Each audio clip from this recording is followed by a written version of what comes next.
যে রাজ্যে আরজিকর ঘটে, যে রাজ্যে ছোট্ট তামান্না ঘটে, যে রাজ্যে দুর্গাপুর মেডিকেল কলেজ ঘটে, যে রাজ্যে মুখ্যমন্ত্রী বলেন শরীর থাকলে জ্বর জারি হয়, তেমনি একটু আধটু রেপ হয়, এই রাজ্যে কোনো লোক তৃণমূল কংগ্রেসকে ভোট দিতে পারে না।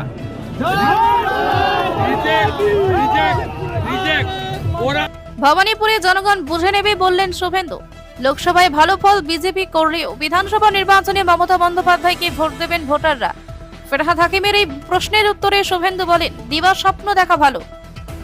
ওনাদের ভোটারদের প্রতি যদি এতই আস্থা থাকে তাহলে গুন্ডামিটা করবেন না, পোস্টার ব্যানার ছিঁড়বেন না, পুলিশকে লেলিয়ে দেবেন না, বাকিটা জনগণ বুঝে নেবেন। রবিবার শুভেন্দু অধিকারী সাংবাদিকদের মুখোমুখি হয়ে তিনি বলেন, এই নির্বাচনে গুন্ডা মোস্তান থাকবে না। ভগবানপুর, পটাশপুর সহ জেলার বহু গুন্ডা মোস্তান রয়েছে, তাদের তালিকা চেয়েছি। কেউ এই নির্বাচনী রাস্তায় থাকবে না, থাকতে পারে না। সার্কুলার দিয়ে নির্বাচন কমিশন ঘোষণা করেছে ছাপ্পা মারতে দেওয়া হবে না। 5টা গাইডলাইন দিয়েছে, তার মধ্যে ছাপ্পা মারা হবে না কথা উল্লেখ রয়েছে।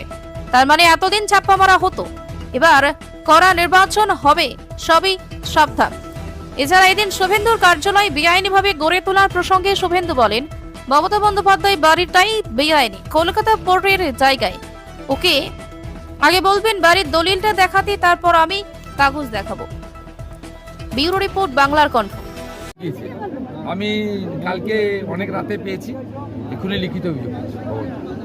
গুন্ডাদের তালিকা চাইছিলেন, যেভাবে ভগবানপুর, পটাশপুরে এখানে প্রচুর গুন্ডা আছে, গুন্ডামি করে। এই নির্বাচনে গুন্ডা রাস্তায় থাকবে না। ব্যাক হিস্ট্রি আছে, কেসের তালিকা আছে, এনআইএতে জেল খাটা আছে, কোনো গুন্ডা রাস্তায় থাকবে না, থাকতে পারে না।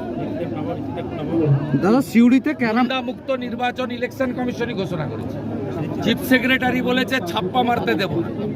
সার্কুলার দিয়ে দূষণ নারিয়ালার সার্কুলার পড়ুন, 5টা গাইডলাইন দিয়েছে, তার মধ্যে বলেছে ছাপ্পা হবে না। তার মানে এতদিন ছাপ্পা হতো। ঠিক আছে, আমাকে খেজুরি তিনি আপনাকে বন্ধু বলে সম্বোধন করে বলছেন যে লোকসভা ভোটের নিরিখে আপনারা বলছেন ভবানীপুরে এগিয়ে, কিন্তু বিধানসভায় মমতাকেই ভোট দেবেন, সব হিসেব পাল্টে। ভালো ভালো, দিবার স্বপ্ন দেখা ভালো। উনাকে বলবো, উনি উনার ওয়ার্ডে 77 নম্বর ওয়ার্ডে সব জায়গায় গুন্ডামিটা করবেন। ওনাদের ভোটারদের প্রতি যদি এত কনফিডেন্স থাকে, গুন্ডামিটা করবেন না, পোস্টার ব্যানার ছেড়বেন না, পুলিশকে লেলিয়ে দেবেন না, বাকিটা জনগণ বুঝে নেবে। গণতন্ত্রে আছে, আপনারা বুঝতে পারবেন।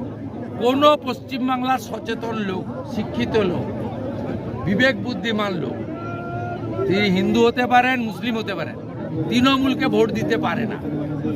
এই নির্বাচনে তৃণমূলকে ভোট দিতে পারে না, কিছুতেই পারে না।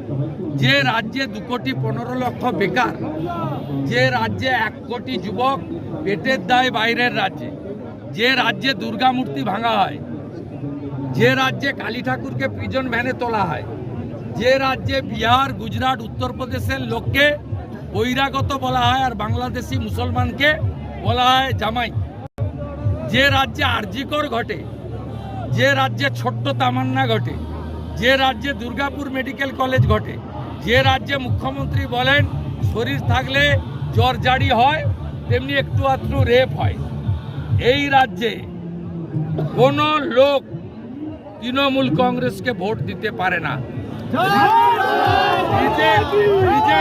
রিজেক্ট, ওরা